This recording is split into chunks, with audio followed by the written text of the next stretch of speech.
Peace, family. My name is Vicki Dillard for African Diaspora in this channel. Thank you so much for tuning in. Be sure to give us a big thumbs up, and share the broadcast. Family, certainly, hopefully many of you by now have seen some of my back-to-back coverage on concerning the CJEC, California Reparations Movement. How many of you all know that we not only have a national reparations movement and demand of the federal government and its systems, institutions, and entities and persons, but also on a state level? Why? Because our anti-Black oppression took place on city levels, local levels, state levels, and the federal level. They were all in violation throughout these United States of America, whether they officially and formally recognized and instituted slavery, or they had other anti-Black policies, rules, and regulations that enforced slavery, even if they, quote unquote, weren't officially slaveholding states. Talk Black to me, somebody. I have been specifically covering, as of late, of course, I've discussed them for quite some time now, and but I've picked this topic back up again, specifically related to, in this instance today, a testimony given by one of the lead organizers on the ground there in California.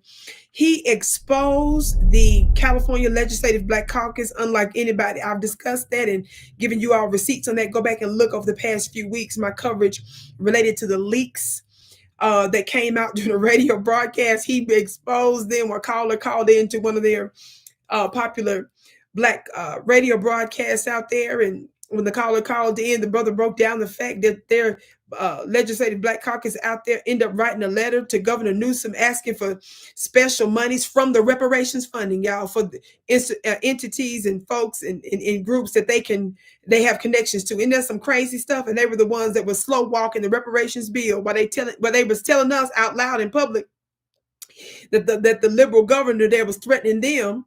They told us that's why they sabotaged the bill last year, only to find out they writing him private letters so they can control some of those fundings. Yes.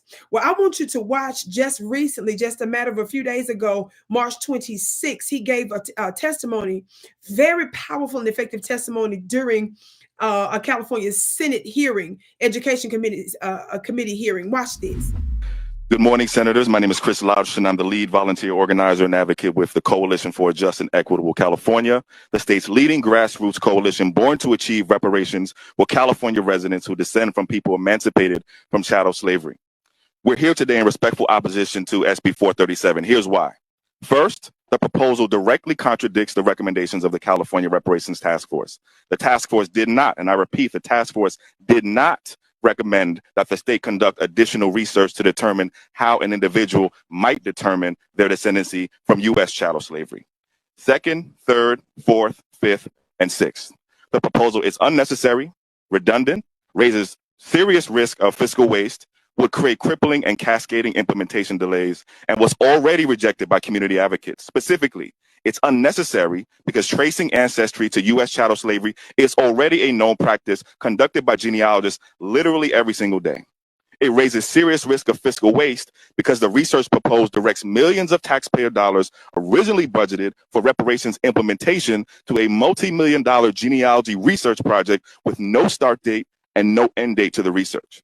It would create severe implementation delays because none of the other Black Caucus bills currently moving in the legislature targeting descendants can actually take effect until the proposed research project is completed. Furthermore, last year, this same proposal was rejected by community advocates and former Senator Stephen Bradford when Governor Newsom's office proposed nearly a carbon copy of what is now SB 437 as amendments to Senator Bradford's SB 1403. Lastly, the proposal in SB 437 conflicts with yet another one of Senator Weber Pearson's proposals, namely SB 518, and I'm happy to speak more about that in the Q&A. Senators, Californians whose ancestors built this country through hundreds of years of free labor are tired of research. We don't need more research. We need action. We need reparations. Vote no on SB 437. Thank you so much. Talk Black to me, somebody. Did you hear that? Let me hit the gavel on that. All right, somebody. That was so powerful. Did he expose them?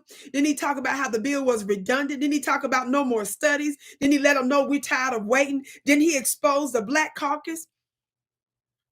Shout out to some of the very angels and people that's working on our behalf on the ground in places that some of you all may or may not know. Of course, if you're in that area, and even if you're not, find out whatever way you can get involved to assist, to elevate the message, or to participate or help in some actual tangible and physical way. Yes. One of the things here he says specific to that testimony, even though he is pretty clear on some of what he was saying there, but I just want to tell you, give you the description here from their platform, their CJEC platform. You can follow them at CJEC official on different platforms. Here he says, we oppose the Black Caucus Bill SB 437. He said, first, the proposal directly contradicts the recommendations of the California Reparations Task Force. He said the task force did not recommend that the state conduct additional research to determine how an individual might demonstrate their descendancy from U.S. chattel slavery. He said second, third, fourth, fifth, and sixth, the proposal is unnecessary, redundant, raises serious risk of fiscal waste, would create crippling and cascading implementation delays, and was already rejected by community advocates. Talk black to me, somebody. He goes on with even more details when he says specifically it's unnecessary because tracing ancestry to U.S. chattel slavery is already a known practice conducted by genealogists literally every single day. Did y'all know that? That's why we can't let them play with us like that. He said it raises serious risks of fiscal waste because the research proposed direct millions of taxpayer dollars originally budgeted for reparations implementation away from implementation, and instead to what?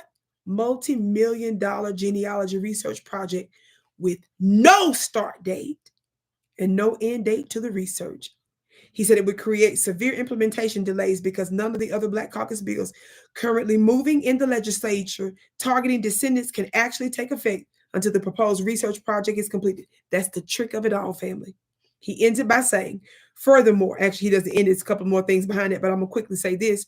Furthermore, last year, the same proposal was rejected by the community advocates and former Senator Stephen Bradford when Governor Newsom's office proposed nearly a carbon copy of what is now SB 437 as amendments to Senator Bradford's SB 1403. Lastly, the proposal SB 437 conflicts with another one of the Senator Weber Pearson's proposals, namely SB 518. He says Californians whose ancestors built this country through hundreds of years of free labor are tired of research. We don't need no more research. We need action. We need reparations.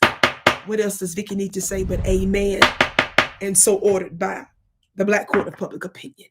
I can't wait to hear what you have to say about it below. Beloved, be sure to check out my website, products and services at VickiPlanet.com. That's VICKI Planet.com.